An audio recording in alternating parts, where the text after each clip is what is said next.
अकबर पर फजीलत देते वो मौला अली कहते हैं कि अगर मुझे हाथ में दुर्रा दिया जाए और मुझे बताया जाए कि इसने मुझको अबू बकर से भी अफजल कहा है, तो मैं कहता हूं कि इसके जिस्म पर कोड़े लगने चाहिए जो मुझको अबू बकर से अफजल कह दे। वाह वाह मौला अली का।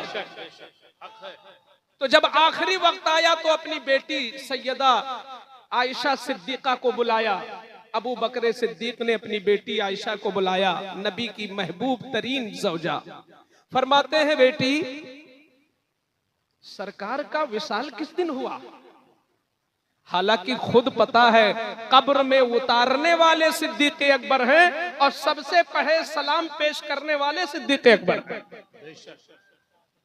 हुजूर की जनाजा इस तरह नहीं हुई जिस तरह हमारा जनाजा पढ़ा जाए। वहां तो जमात आती और दुरूदो सलाम पढ़ के चली जाती। कौन किसकी हिम्मत थी कि इमामत करे और कौन वहां मुक्तदी बने। दुरूदो सलाम पेश करो चले जाओ, यही नबी के लिए नमाज जनाजा। तो सिद्दीक अकबर तो सफे अव्वल के लोग हैं, तो पूछते खुद हैं बेटी से, बेटी बताओ हुजूर का विसाल किस दिन हुआ? तो बेटी ने कहा, जबान अरबी थी, तो कहती हैं तो उफिया रसूलुल्लाह सल्लल्लाहु अलैहि वसल्लम यौमल इत्नैन व अलैहि सलासतु अस्वाबिन बीस। अब्बा जान, पीर के दिन सोमवार को हुजूर का विसाल हुआ और जब कब्र में हुजूर तशरीफ ले गए तो जिसमें पाक पर 3 कपड़े थे और तीनों का रंग सफेद था। ये बेटी ने बताया। अब जरा ईमान देखो अबू बकर का। यही कहते हैं ना कि खुशबू आस्त की खुद बबोयत। खुशबू वो होती है कि खुद महक जाती है। ईमान जहां होता उसका असर खुद निकल जाता। बात बात में ईमानी झलक। बेटी ने कहा कि पीर को हुजूर का विसाल हुआ तो क्या कहते हैं? अल्लाह तू करम कर दे, गुलाम को भी पीर ही के दिन बुला ले। सुभान अल्लाह, पीर ही के दिन बुला ले। और कहते हैं, आयशा सुनो, यही मेरी नसीहत है, यही मेरी वसीयत है। सब कुछ यही है कि जब मुझे कब्र में लिटाया जाए तो 3 ही कपड़े मुझे भी दिए जाए और तीनों का रंग सफेद होना चाहिए। आयशा सिद्दीका कहती, अब्बा जान क्यों? ये 3 कपड़े क्यों जरूरी और रंग सफेद क्यों जरूरी? तो कहते हैं इसलिए जरूरी कि अबू बकर का ईमान ये है कि जब फिरिश्ते तीसरा सवाल करेंगे तो आका जलवा कर होंगे। आका कब्रे मेरी कब्र में तशरीफ लाएंगे, ये मेरा अकीदा है। और सुनो आयशा, अगर कहीं हुजूर की सुन्नत मेरे जिस्म पर रही और हुजूर ने देख लिया अपनी सुन्नत को और आका ने मुस्कुरा दिया देखकर, तो काम हो जाएगा मेरा। वाह वाह वाह, मेरा बेड़ा पार हो जाएगा। अब यहां मैं एक आप लोगों को सबक देना चाहता हूं। ये कौन कह रहा है कि नबी खुश हो गए तो बेड़ा पार?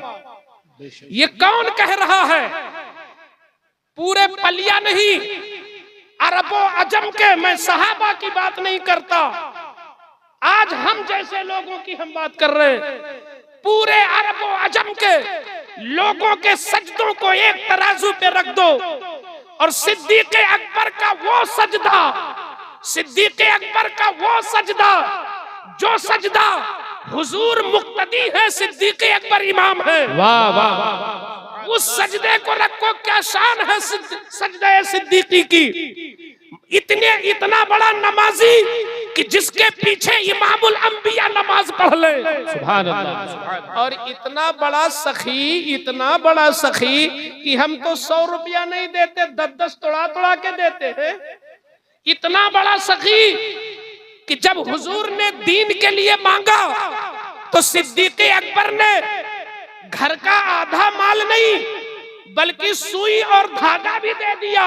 वाह वाह। और जब हुजूर ने पूछा क्या छोड़ा घर में, तो कहते तरक्तुल्लाह व रसूला, कुछ नहीं छोड़ा, अल्लाह और रसूल की मोहब्बत को छोड़ा। वाह वाह वाह वाह, सुभान अल्लाह सुभान अल्लाह। इतना बड़ा सखी, इतना बड़ा नमाजी, हुजूर के साथ में तवाफ करने वाले, हुजूर के साथ में हज करने वाले, इतने बड़े हाजी, इतने बड़े तवाफ करने वाले, इतने बड़े गाजी, इतने बड़े मुजाहिद, इतने बड़े इमाम, इतने बड़े नमाजी, अरे क्या नहीं है सिद्दीक़ अकबर के अंदर। मगर कहते हैं कि नबी खुश हो गए तो बेड़ा पार।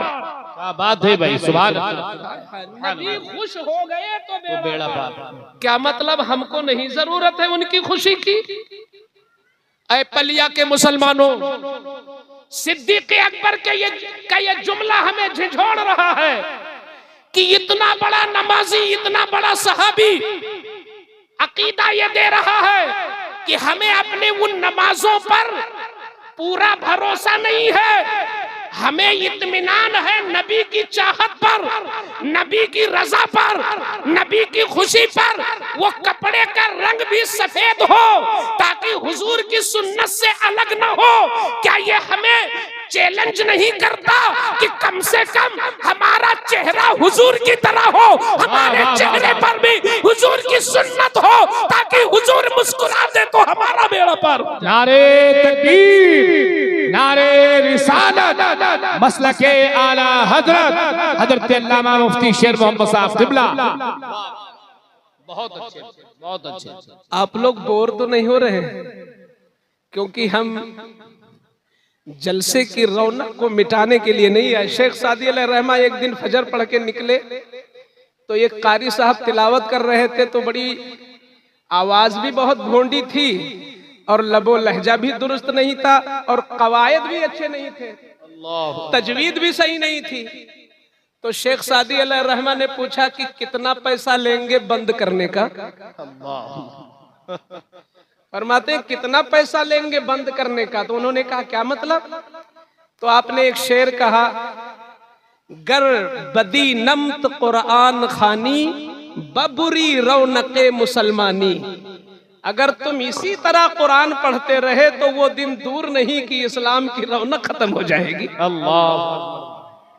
तो वो ना होना चाहिए कि हम जलसे की रौनक जो गुलाम गौस साहब ने बनाया कहीं वो रौनक ना खत्म हो जाए।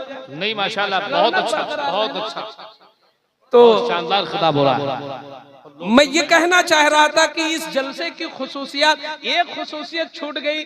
हजरत अल्लामा मुफ्ती सुफियान साहब कहाँ हैं? चले गए? अच्छा अच्छा अच्छा। उन्होंने इल्म पर तकरीर किया और दस्तार भी है, ये बहुत जरूरी होता है। और मैं तो कहता हूं, मैं एक बार गोंडा स्टेशन पर था तो एक कॉलेज के तालिबे इल्म ने हाथ जोड़कर मुझसे कहा मौलाना साहब आप लोग मिंबर पर पहुंचते हैं और मौका देता है अल्लाह, तो आप लोग कम से कम ख्याल कीजिए उम्मत का। मैंने कहा क्या हुआ?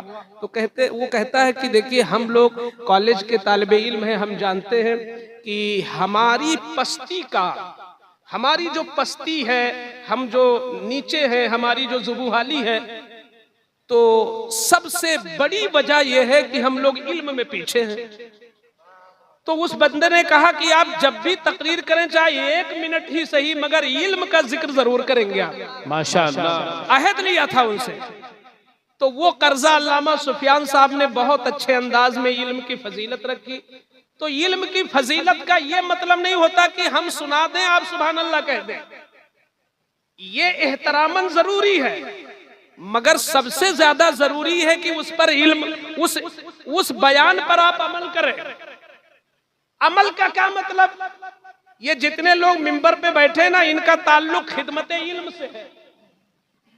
अल्लाह ताला निजाम चलाने वाला, एक डॉक्टर की भी जरूरत है, एक आलिम की भी जरूरत है, एक इंजीनियर की भी जरूरत है, तो एक मजदूर की भी जरूरत है, एक मालदार की जरूरत है, तो एक गरीब की भी जरूरत है।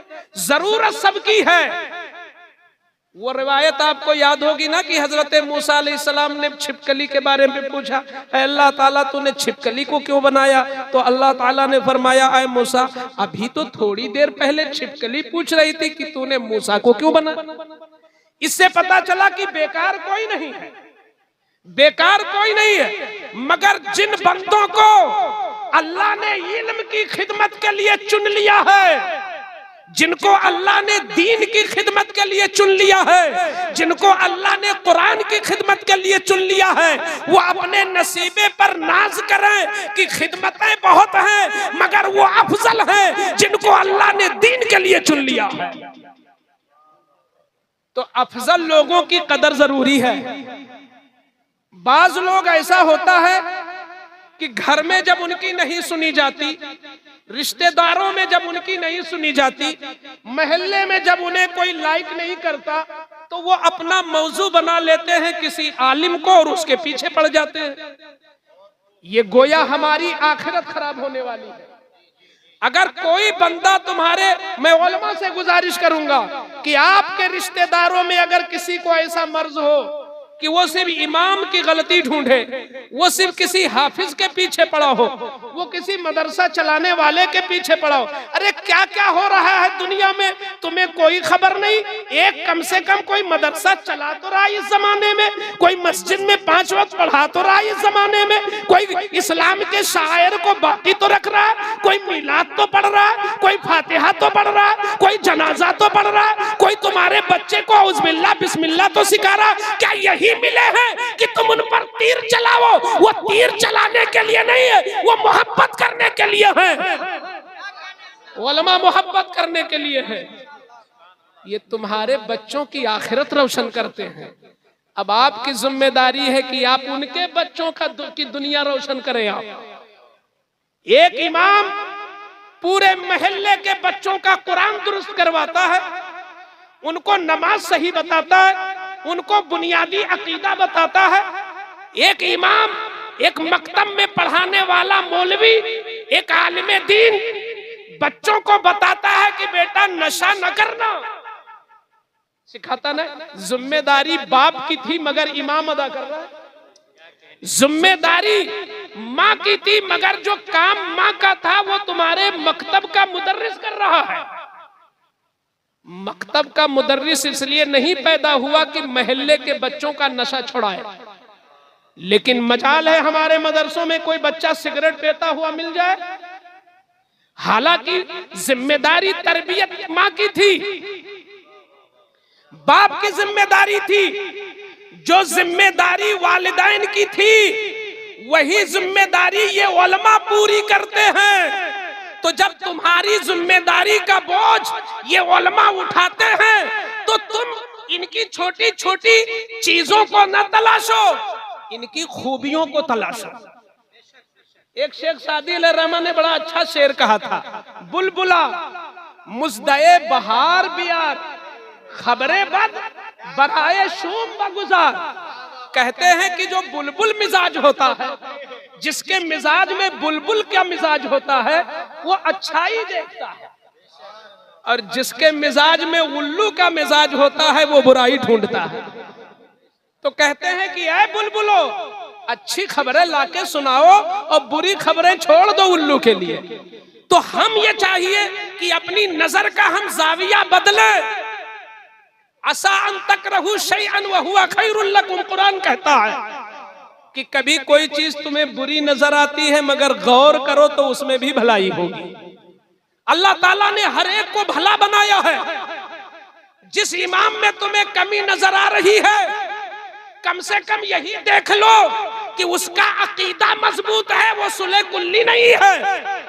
कम से कम यही देख लो वो अपने मसलक का बागी नहीं है, वो आला हजरत से खुले तौर पर प्यार करता है, वो महारारा शरीफ के बुजुर्गों की इज्जत करता है, वो रोजाना कुरान पढ़ता है, वो 5 वक्त की नमाज पढ़ता है। और आज के दौर में जबकि लोग अवाम के डर से, खवास के डर से, बीवी के डर से, अपने जवानी को बचाने के लिए लोग दाढ़ी नहीं रखते, ऐसे जमाने में मेरा इमाम दाढ़ी रखता है और इस्लामी लिबास पहनता है। क्या ये चीजें इस चीज को नहीं पैदा करती कि जो इतनी सुन्नतों को पाबंद है उससे मोहब्बत किया जाए? तो सोच अच्छी पैदा करें, सोच अच्छी पैदा करें। मैंने पता लगाया, मेरा मिजाज है, चूंकि हमने सुना था अल्लामा अरशदुल कादरी अलैहिर्रहमा, हुजूर मुजाहिद दौरा हजरत अल्लामा सैयद मुजफ्फर हुसैन की छोछवी, खतीब मशरिक हजरत अल्लामा मुश्ताक अहमद निजामी, ये जो हमारे बुजुर्गों का जो पूरा ग्रुप था पहले का, इन बुजुर्गों की तकरीर का अंदाज ये होता था कि ये पूछते थे कि भाई मुझे बुला रहे हो, वहां जरूरत क्या है? तो मैंने भी उसी सुन्नत पर अमल करते हुए मैंने फोन किया। हाफिज कारी सरफराज, क्या नाम है, अफसर साहब, उनकी आवाज बड़ी अच्छी है। मैंने उनको, मैं छोटा हूं, मैं क्या, लेकिन मैंने उनको एक मशवरा दिया है कि आप अगर मेहनत करें तो आप बहुत अच्छे कारी बन सकते हैं। आवाज बहुत अच्छी है और मजीद मेहनत की जरूरत है। तो मैंने उनसे पूछा वहां की जरूरत क्या है, तो कारी साहब किबला ने बताया कि हजरत नौजवान नस्ल जो है, जो नई जनरेशन है, वो नशे की तरफ भाग रही है। अल्लाह समद।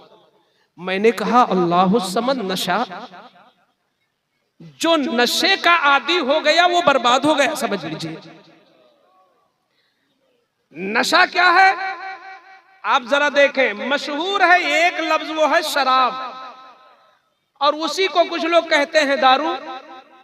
आदमी अगर गांजा पीता, अभी आज ही एक लड़के ने मुझसे एतराज किया, उसका भाई गांजा पीता था, तो उसने कहा हजरत कोई शराबी थोड़ी था मेरा भाई, कभी कभार गांजा पीते थे, शराब दारू तो पीते नहीं थे। इसका मतलब आज भी ये मिजाज है कि वो जो लिक्विड शक्ल में, जो शीशी में होती है, बोतल में, उसी को लोग शराब समझते हैं। हालांकि इस्लाम ये कहता है कि कोई भी चीज हो, सूखी हो या गीली हो, बहने वाली हो, नाम कुछ भी हो, अगर नशा है शराब जैसा, तो वो शराब ही के हुक्म में है। कुल्लो मुस्किरिन हरामुन, ये इस्लाम का कानून है कि जिसमें भी नशा आ जाए, जिसमें भी नशा आ जाए तो वो हराम है, ऐसे ही जैसे खिंजीर हराम। शराब को आज लोग इमामे हुसैन की मनकबत पे इनाम देते हैं, देना भी चाहिए। मौला अली का नारा लगाते हैं, लगाना भी चाहिए। मगर मैं नौजवानों पूछना चाहता हूँ, मौला अली का जरा ये ऐलान इन उलमा के हवाले से सुनो, मुझ बरकाती फकीर से सुनो। मौला अली क्या कहते हैं शराब के बारे में और नशा के बारे में? मौला अली कहते हैं कि अगर किसी दरिया में, तवज्जो, अगर किसी दरिया में शराब का एक कतरा पड़ जाए, दरिया में थोड़ा पानी नहीं होता है, लाखों टन, कहते हैं दरिया में एक कतरा शराब का पड़ जाए, फिर वो पानी सूख भी जाए और सूखने के बाद उसी जमीन से पौधा उगे और उस पौधे को कोई घोड़ा खा ले, तो मैं उस घोड़े पर बैठ नहीं सकता, क्योंकि उस दरिया में शराब का एक कतरा गया था। हम कैसे मुसलमान हैं, वो कैसे मुसलमान थे, उनका ईमान कैसा था, उनको अपनी ईमान की फिक्र कितनी थी कि जिस शराब को खिंजीर की तरह अल्लाह ने हराम कर दिया है, अगर वो दरिया में एक कतरे की शक्ल में चला जाए, दरिया का पानी सूख जाए और वहां घास उगे, अगर घोड़ा खा ले तो मैं उस घोड़े की पीठ पे बैठ नहीं सकता।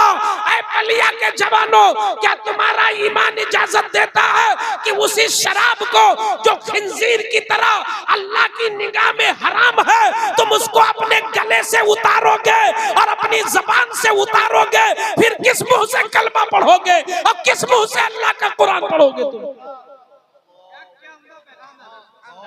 आज हमारा ईमान इतना कमजोर हो गया कि आपके खुश करने की बात कहें तो आप हमें इनाम देंगे, और अगर आपकी इस्लाह की बात करें तो पहले से नीचे करेंगे, भी धीरे से निकल जाएंगे। ईमान की खैर करो। सिद्दीक़ अकबर कहते हैं जिसका दिल महफिल में न लगे वो अपना ईमान चकप कराए। तो ये महफिल रसूल है, यहां दिल लगना चाहिए, और जब बात आपके खिलाफ हो तो और दिल लगना चाहिए, क्योंकि नसीहत कड़वी होती है मगर फायदा बहुत देती है, फायदा बहुत देती है। जो लोग कड़वी चीज पी लेते हैं उनको देख भाई, नीम की पत्ती बहुत कड़वी होती है मगर बहुत मुफीद है। तो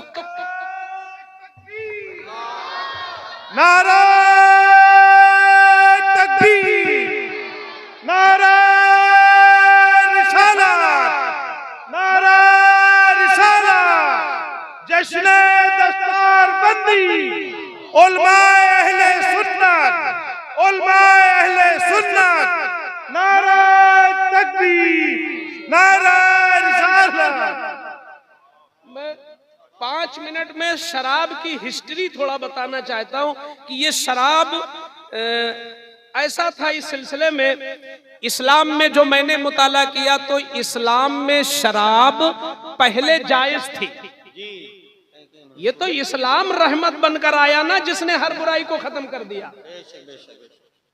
तो शराब इतना पीते थे लोग कि जितना ठंडी के जमाने में चाय और गर्मी के जमाने में कोल्ड ड्रिंक लोग नहीं पीते, उससे ज्यादा अरब वाले शराब पीते थे। मेहमान पहुंचा शराब, सोने से पहले शराब, सुबह उठे शराब, हर वक्त शराब, हर वक्त शराब। शराब के इतने आदी थे कि ख्वाब में भी उन्हें शराबी नजर आती थी। इतने बड़े शराबी थे। लेकिन हुआ क्या, अब हुजूर की जरा हिकमत देखो और अल्लाह की हिकमत देखो। जब बच्चा किसी चीज का आदी हो जाए ना, तो अचानक उसकी आदत नहीं छुड़ाई जा सकती। अब बच्चा मोबाइल बहुत देखता है तो एक ही दिन छीनो इस तरह की उसका हाथ टूट जाए और इतना मारो कि खाना न खाए, तो वो बच्चा सुधरेगा थोड़ी, वो तो बागी हो जाएगा, आपका बागी हो जाएगा। तो जरा हिकमत देखो, शराब की आदी थी अरब कौम। तो अल्लाह ताला ने पहले एक आयत उतारी दूसरे पारे में, देखिए कितनी नॉर्मल है आयत। यसअलूनका अनिल खम्र कुल फीहिमा इस्मुन कबीरुन व मनाफिउ लिन्नास व इस्मुहुमा अकबरु मिन नफ़इहिमा। ऐ महबूब, लोग शराब के बारे में और जुए के बारे में पूछते हैं कि ये क्या अच्छी चीज नहीं है क्या? तो आप उनसे कह दो कि शराब में और जुए में कुछ नफा भी है और नुकसान भी है, लेकिन नुकसान ज्यादा है, नफा कम है। आप देखिए कितनी नॉर्मल बात की जा रही है। वो शराब जो खिंजीर की तरह हराम होने वाली है, उसके बारे में अल्लाह क्या आयत उतार रहा कि शराब और जुआ में नफा भी है और नुकसान भी, मगर नुकसान ज्यादा है। तो जो अक्लमंद थे तो भाई जब ज्यादा नुकसान है तो हम क्यों पिए? अब जो छोटी अकल वाले थे वही बचे, बड़ी बड़ी अकल वाले वहीं से ताड़ गए कि भाई नुकसान ज्यादा है और नफा कम है। नफा क्या है कि ताकत लगने लगी बदन में, टेंशन दूर हो गया, पी लिया, गम भूल गए, नींद आ गई, बस यही सुरूर मिल गया थोड़ी देर। लेकिन नुकसान तो बहुत ज्यादा है। तो कुछ लोगों ने वहीं से हिम्मत तोड़ दिया और शराब से अलग हो गए। लेकिन उसके बाद एक दिन क्या हुआ, सहाबे कराम मदीने शरीफ की एक सरजमीन पे पहुंचे जहां ऊंट को ज़बा किया, और ऊंट ज़बा करने के बाद भूना और खूब रोस्टेड वगैरह खाया उड़ाया। जब उसका सर बचा और सर का सब अंदर का खा लिया, जब वो हड्डी बची ऊंट की, तो वहां पर शुरू हो गई महफिल। ये नात वाली महफिल नहीं, बाप दादा के फख्र की बात है। मेरा बाप ऐसा था, मेरा दादा ऐसा था, मेरा नाना ऐसा था। बात बात में किसी ने कहा नहीं तेरा बाप ऐसा कैसे था, मेरा बाप ऐसा था, लड़ाई हो गई। अब एक ने ऊंट की हड्डी उठाई और दूसरे के चेहरे पर मारी, उसकी नाक की हड्डी टूट गई। एक वाकया ये हुजूर के पास पहुंचा। तो फिर कुछ दिन के बाद अब्दुर्रहमान इब्ने औफ के घर में सहाबा की इफ्तारी की दावत हुई। वहां पर अभी शराब हराम नहीं हुई थी, सिर्फ इतना बताया गया था कि नुकसान ज्यादा है, बस अब आपकी मर्जी। तो जिसने नमाज पढ़ाई उसने भी शराब पिया था।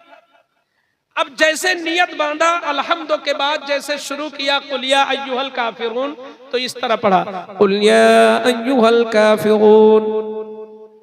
अब यहाँ पे ला है, ला अअबुदु मा तअबुदून।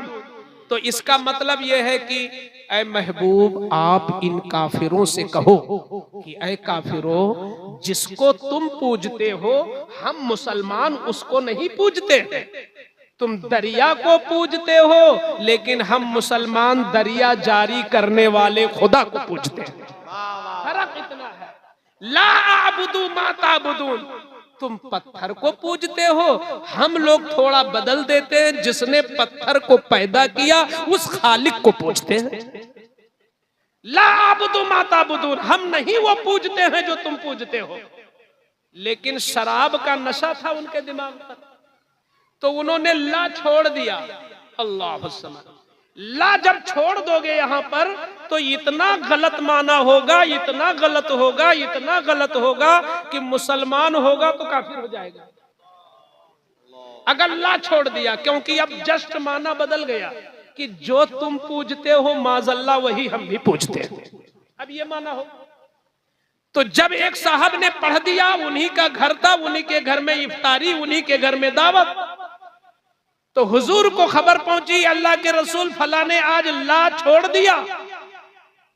तो जब ला छोड़ दिया तो अब एक दूसरी आयत उतरी, या अय्युहल्लज़ीना आमनू ला तक़रबुस्सलात व अंतुम सुकारा हत्ता तअलमू मा तक़ूलून। ये आयत उतरी, ऐ ईमान वालो, शराब का नशा जब तक रहे नमाज न शुरू करो। जब नशा उतर जाए और समझने लगो क्या पढ़ रहे हैं, जब जानने लगो क्या पढ़ रहे हैं, तब नमाज शुरू करो। ये भी नॉर्मल आयत थी, ये भी नॉर्मल आयत थी। तो जब ये वाली आयत उतरी तो बहुत सारे लोगों ने छोड़ दिया। लेकिन जब वो नाक टूटी किसी के हड्डी मारने से, तो अब इस तरह के खुराफात जब पैदा होने लगे समाज में, तो अल्लाह ताला ने 7वें पारे में एक लंबी आयत उतार दिया और फरमाया, या अय्युहल्लज़ीना आमनू इन्नमल खम्रु वल मैसिरु वल अंसाबु वल अज़लामु रिज्स।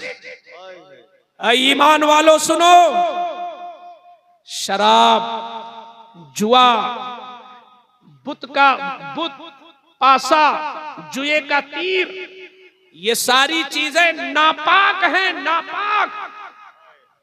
मैं कहता हूं अगर कारी जाकिर साहब किसी चीज को नापाक कह दे तो इनके फॉलोअर लोग कहेंगे रे हजरत ने नापाक कहा। हजरत कारी सैयद खालिद साहब किसी चीज को कह दें ये गंदी चीज है, तो जो हजरत के मानने वाले होंगे कहे नहीं हजरत ने इसको गंदी कहा, तो उससे दूर होंगे। अरे शराब को गंदा कौन कह रहा है? नापाक अल्लाह कह रहा है। क्या तुम्हें डर नहीं लगता?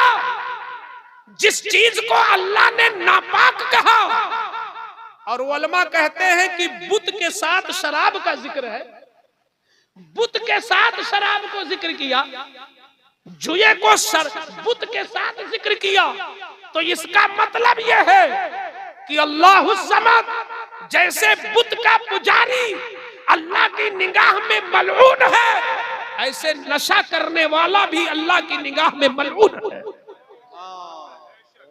नशा से होता क्या है? अक्ल पे पर्दा, और अक्ल ही से आप भैंस से अच्छे हो, बैल से अच्छे हो, बंदर से अच्छे हो। अक्ल की बुनियाद पर अल्लाह ने कुरान में फरमाया कि मैंने 18,000 तकरीबन मखलूकात को पैदा किया। जिन्नात एक मखलूक, फरिश्ते एक मखलूक, इंसान एक मखलूक, परिंदे में हजारों किस्म के परिंदे, जानवरों में हजारों किस्म के जानवर, कीड़ों में हजारों किस्म के कीड़े। अगर इनको गिना जाए एक एक करके तो तकरीबन 18,000 मखलूकात हैं। इन 18,000 मखलूकात को बनाने वाला खुद ही शहादत दे रहा है, लक़द खलक़नल इंसाना फी अहसनि तक़वीम। मेरी इज्जत की कसम, इन 18,000 मखलूकात में सबसे अफजल और सबसे खूबसूरत हमने इंसान को बनाया है। वाह, तुमको इंसान बनाया अल्लाह ने, और तुम वो चीज उतारो जो खिंजीर की तरह है। शर्म आनी चाहिए। ईमान अगर है दिल में तो कांप जाना चाहिए। जिस तरह शराब, खिंजीर का एक एक बाल हराम है कि चाहे जितना उसे धोवो मगर उसका बाल पाक नहीं हो सकता, इसी तरह शराब का एक एक कतरा हराम है अल्लाह ने तुम्हारी जबान को 18,000 मखलूकात की जबान से उम्दा बनाया, तुम्हारे गले को उनके गले से अफजल बनाया, तुम्हारे पेट को उनके पेट से अफजल बनाया, तुम्हारे मैदे को उनके मैदे से अफजल बनाया, तुम्हारे हाजमे को उनके हाजमे से अफजल बनाया। तुम कितने गए गुजरे हो कि बनाने वाला तुमको खूबसूरत बना रहा है और तुम नजिस चीज को अपने गले से उतार रहे हो। अच्छा बताओ, जो ईमान वाले होते हैं ना वो थर्रा जाते हैं। जब सहाबा न पढ़ रहे, अभी शराब हलाल नहीं हराम नहीं हुई थी, जब ये आयत उतरी, मैं उलमा के तवज्जो चाहूंगा, जब ये आयत उतरी तो अल्लाह के रसूल ने एक सहाबी को भेजा कि जाओ मदीने की गलियों में आज ऐलान कर दो, या अय्युहल्लज़ीना आमनू इन्नमल खम्रु वल मैसिर। ये आयत जब उतरी तो निदा करने वाला निदा कर रहा है, आए वो लोगों जिनके सीने में ईमान है, जिनके सीने में इस्लाम है, सुनो सुनो ऐ ईमान वालों, अल्लाह ने शराब को हराम किया है। तो लिखते हैं उलमा कि जिसने शराब उठा लिया था और यहाँ होंठ तक पहुंचा दिया था, मजाल नहीं कि ऐलान सुनने के बाद वो एक कतरा अंदर ले जाए, बल्कि वहीं से छोड़ा, सिर्फ छोड़ा नहीं बल्कि प्याली को तोड़ दिया। बल्कि जिसके घर में शराब खरीदी हुई रखी थी, बनाई हुई रखी थी, जिनके घरों में मटके रखे थे, मशकीज़े रखे थे, आला दर्जे की शराब, उम्दा किस्म की शराब, सारी शराबें लोगों ने निकाल निकाल करके तोड़ दिया, प्यालों को तोड़ दिया, गले तक पहुंचाता तो पलटी कर दिया। हुजूर का ऐलान सुनने के बाद सहाबी ने एक कतरा उसके बाद मरते दम तक अपने पेट में नहीं ले गए। तो जिनको ईमान की फिक्र थी वो ये कतरा नहीं ले गए। तुम कैसे हो, अच्छी अच्छी तकरीरें सुनते हो और फिर भी जाकर के शराब पीते हो। हमारी आपकी जिम्मेदारी है, अगर किसी मोहल्ले में एक शराबी है ना तो गुर्दा सिर्फ उसी का खराब नहीं होगा, वो जो सांसें लेता है जिस घर में, उस सांस से जितने लोग मुतासिर होते हैं नुकसान उनका भी होता है। कई कई लाख रिपोर्ट के मुताबिक, किताब मेरे पास मौजूद है साथ में, कई कई लाख लोग एक साल में सिर्फ शराब पीने की वजह से मौत के घाट उतरते हैं। शराब की वजह से शराब अकल को खराब कर देती है, गुर्दा खराब कर देती है, हार्ट खराब कर देती है, कलेजी, पित्त, लीवर, ये जितनी क्रीम चीजें हैं सब डैमेज कर देती है शराब। अल्लाह समझ, फिर भी शराब। हमारे आपके खानदान के जो नई उम्र के लड़के हैं ना, ये गुजरात, बंबई, सूरत और कहां कहां कमाने जाते हैं।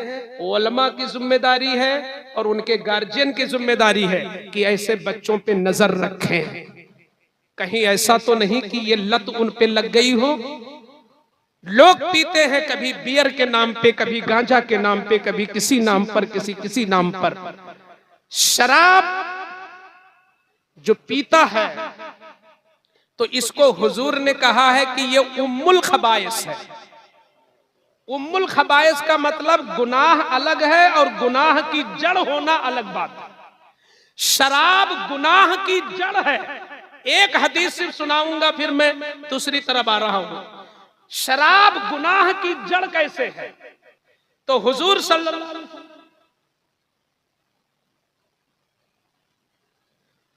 शराब गुनाह की जड़ है। हजरत उस्मान गनी इस हदीस के रावी हैं। उस्मान गनी कहते हैं कि मैंने खुद सुना, मेरे आका ने फरमाया कि पिछले जमाने में एक शख्स था जो बहुत परहेजगार था।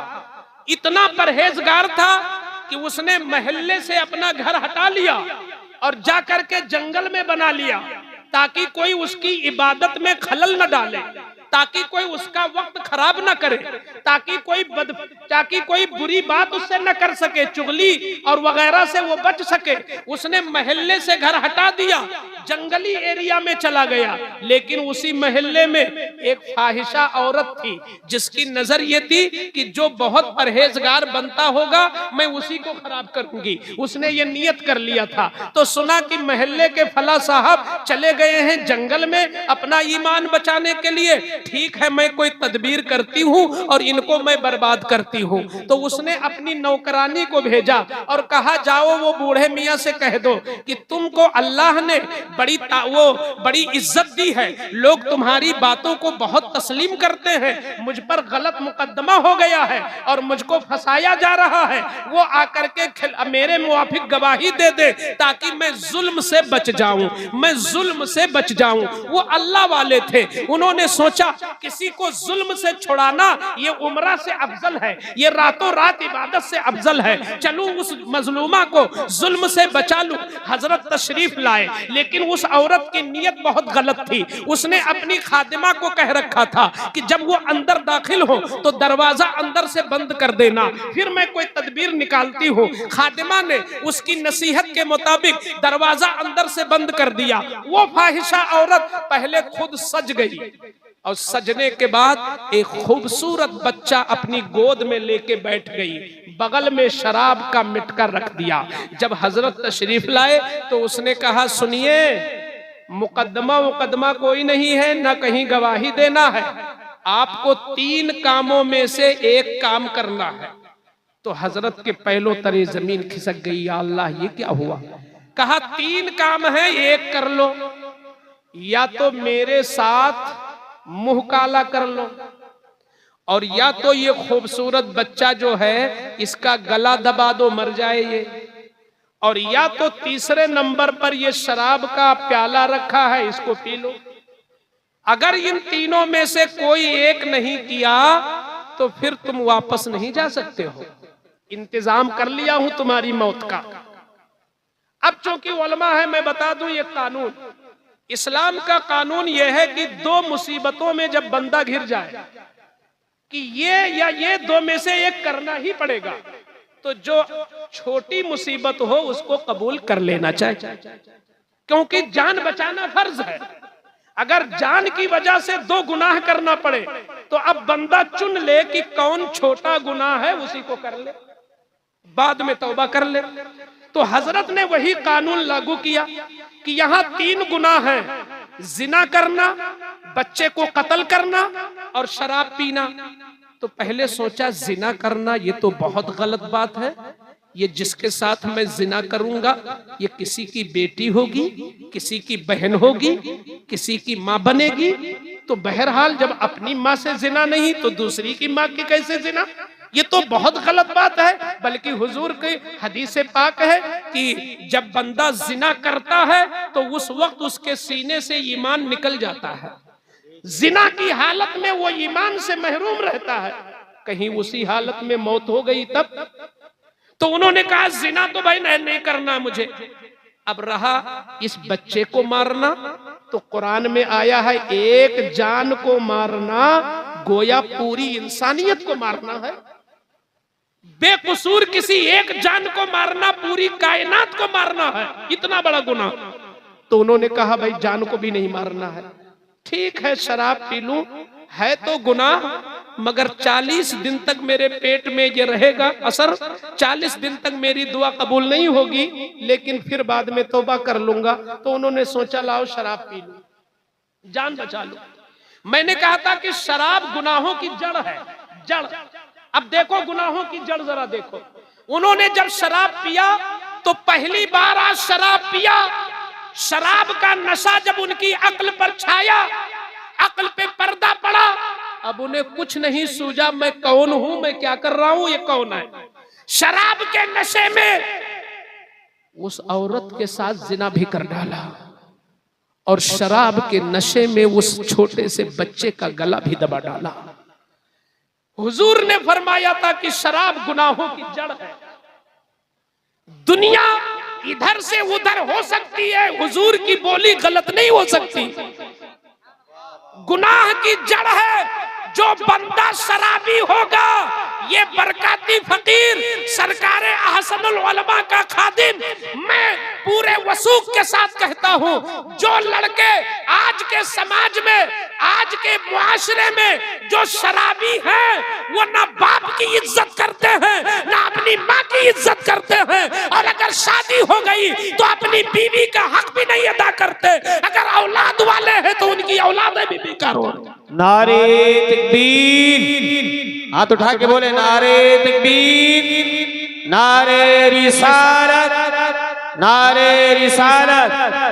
जश्ने दस्तारबंदी हजरत अल्लामा मुफ्ती शेर मोहम्मद साहब क़िबला, नारे तकबीर, नारे रिसालत।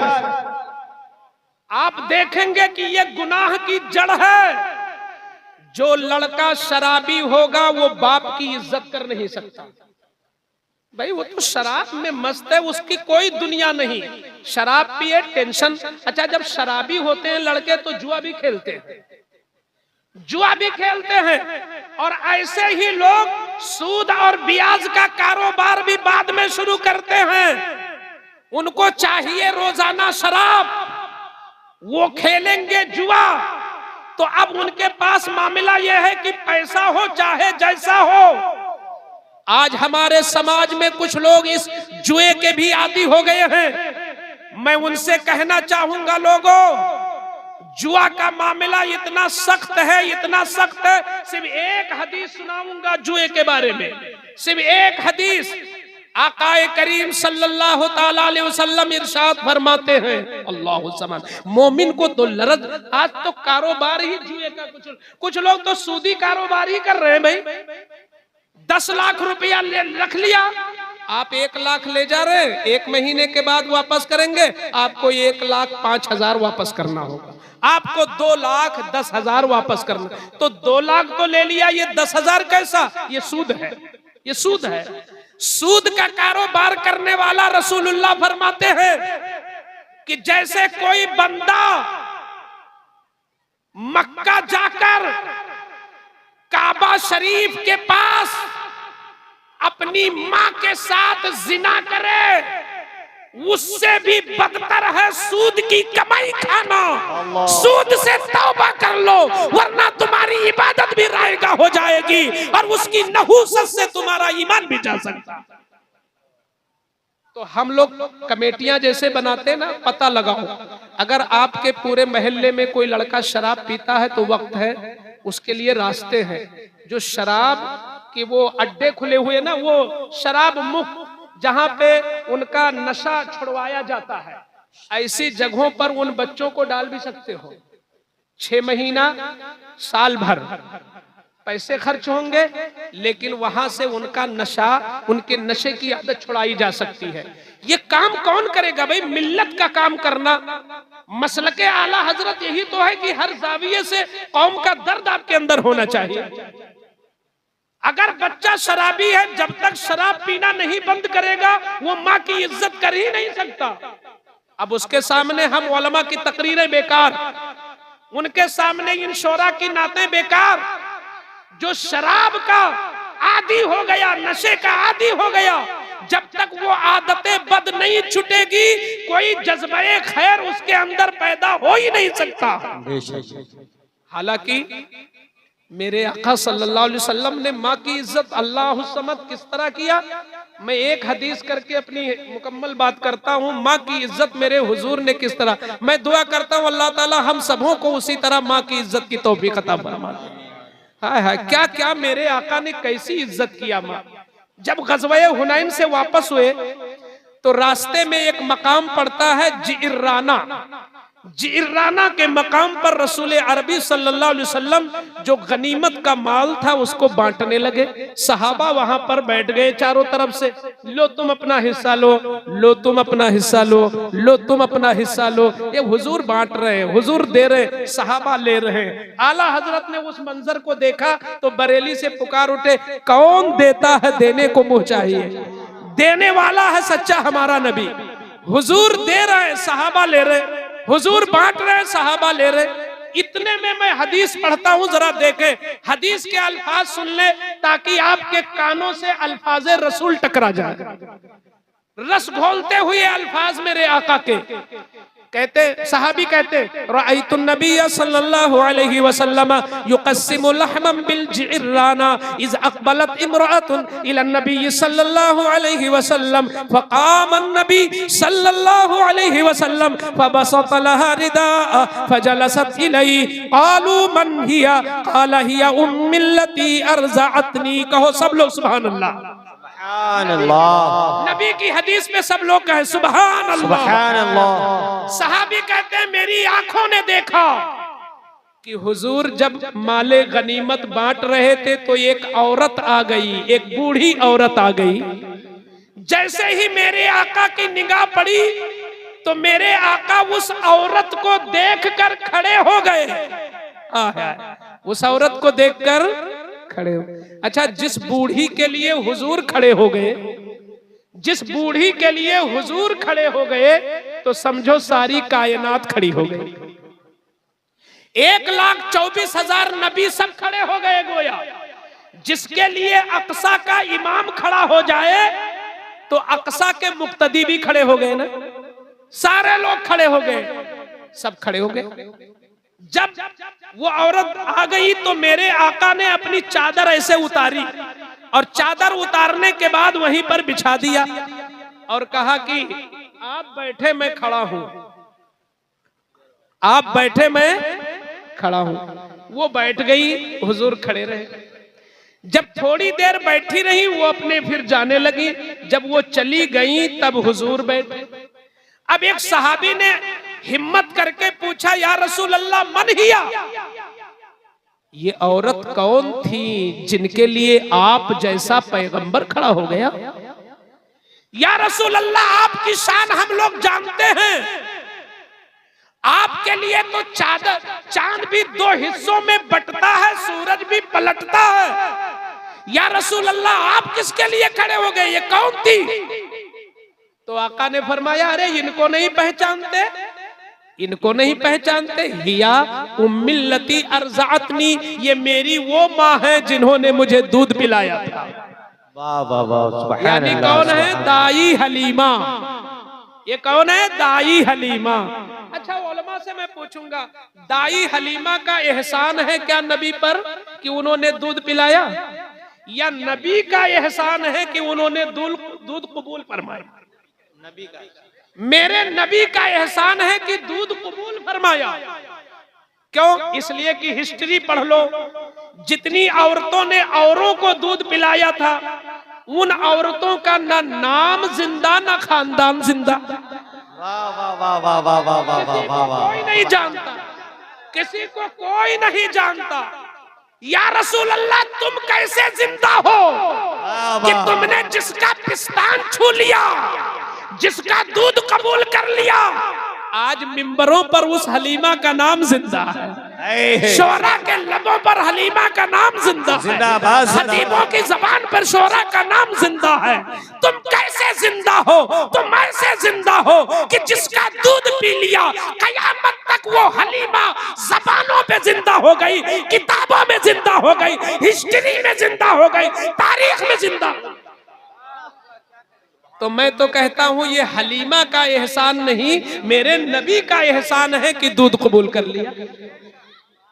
लेकिन उसके बावजूद आए पलिया के जवानों, अगर कभी अपनी माँ को आंख दिखाया हो तो आज ही माफी मांग लो। अभी कभी तुम उल्टा बोले हो अपने बाप से तो आज ही तौबा कर लो। देखो जरा माँ की क्या शान बता रहे हैं हुजूर। वाह वाह वाह। कि जिसने ना 9 महीना पेट में रखा ना पैदा किया, सिर्फ पैसे की लालच में दूध पिलाया तो हुजूर अपनी चादर बिछा रहे हैं और सहाबा की मौजूदगी में खड़े हो रहे हैं। यहां से ज़हन मिलता है कि हुजूर उम्मत को बताने के लिए कर रहे थे कि ऐ मेरी शफाअत के तलबगारों, अगर तुमको मेरी शफाअत दरकार है, अगर तुम मेरी शफाअत चाहते हो तो मैंने तो दूध पिलाने वाली को वो इज्जत दिया कि सहाबा हैरत में पड़ गए। तुम अपनी सगी माँ को इज्जत क्यों नहीं देते? तुम अपनी उस माँ को इज्जत क्यों नहीं देते जिसने सीप की तरह अपने पेट में तुमको पाला है? जिसने ठंडी ठंडी रात में दूध पिला पिला करके एहसान नहीं जितलाया, बल्कि थपथपाया अपने बच्चे को कि वाह मेरा लाडला दूध पी रहा है, जल्दी जवान हो जाएगा। जिस माँ ने इस जज्बे के साथ पाला है, अगर किसी ने आंख दिखाया हो तो मैं गुजारिश करता हूं अपनी माँ से माफी मांग लो। और अगर इंतकाल कर गई हो ना तो कब्र पे जाके फातिहा पढ़ के वहां माफी मांग लो।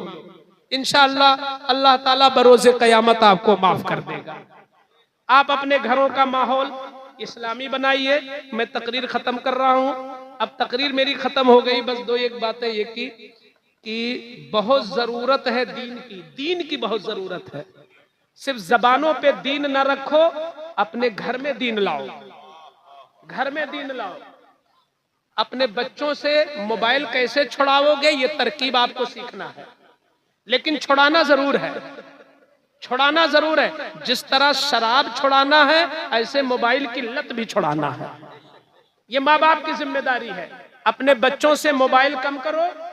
ये छोटे छोटे बच्चे जिनको माए मोबाइल देके अपना काम करना शुरू कर देती है, मेरी माँ बहनों काम चाहे ना हो पाए मगर बच्चों की आंखें बचा लो, बच्चों का जहन बचा लो, बच्चों का दिमाग बचा लो।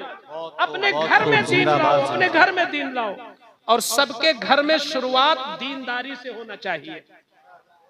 कोई हरगिज हरगिज अपनी बेटियों से कहो, अपनी बीवियों से कहो, अपनी बहनों से कहो, अपनी माओं से कहो कि चाय बाद में बनाओ, अल्लाह का सजदा पहले करो। जो सजदा नहीं करेगी हम उसके हाथ की बनी हुई चाय नहीं पीते। वाह वाह वाह, जिंदाबाद जिंदाबाद। घर में दीन लाओ, मुफ्ती साहब जिंदाबाद दीन जिंदाबाद। घर में लाओ, दीन घर में लाओ। कोशिश करो कि पहला कलमा जो निकले वो ला इलाहा इल्लल्लाह निकले सुबह सोने के बाद। हरगिज हरगिज दोस्तों मोबाइल बाद में टच करो, पहले साफ सुथरे होकर कलमा दुरूद पढ़कर चाहे 2 सतर पढ़ो मगर कुरान पढ़ने के बाद ही मोबाइल। अगर आपने ऐसा शुरू कर दिया तो मैं समझूंगा मेरा आना कबूल है, आपका बुलाना वसूल है। वमा अलैना इल्लल बलाग। अस्सलामु अलैकुम व रहमतुल्लाह।